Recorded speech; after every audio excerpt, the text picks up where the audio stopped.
I ask you, sirs of the jury, to see from the eyes of these men. These men were doing their jobs as soldiers for the Royal Army. So I ask you, Captain Preston, what were you doing at the square? One of our own sentries, sir, were being harassed by some workers.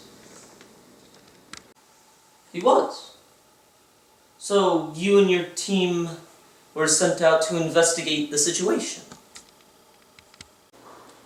Yes, sir. And what happened when you got there? When we got there, sir, we found our sentry with several cuts in his face. Then a mob started to form. Then they started yelling at us to go back to England. Anything else? They started threatening us and throwing snowballs and yelling.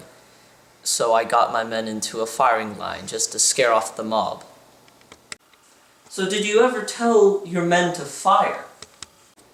No, sir, that would have been rather foolish of me considering I was in front of them. So what did you say? I told the mob to disperse. Did they? No, sir. Did they have weapons? They had clubs. Thank you, Captain. I now call Joseph Smith to the floor. Aye, sir. Is it not true, Mr. Joseph Smith, that you stated that there were no weapons in the mob? Aye, sir, they didn't. Only some rope beaters had some clubs for beating rope.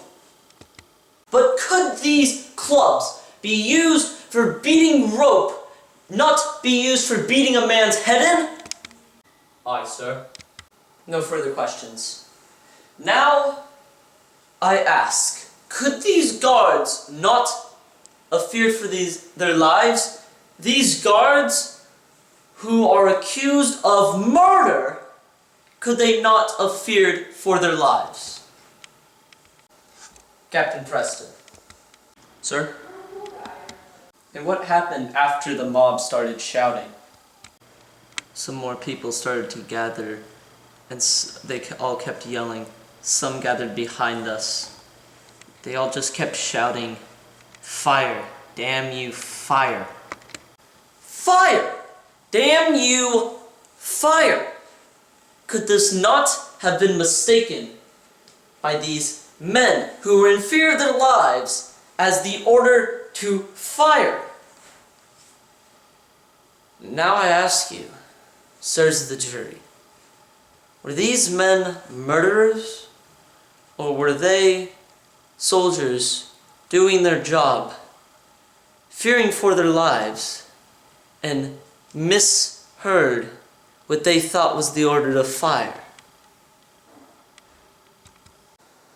Captain Preston, not guilty.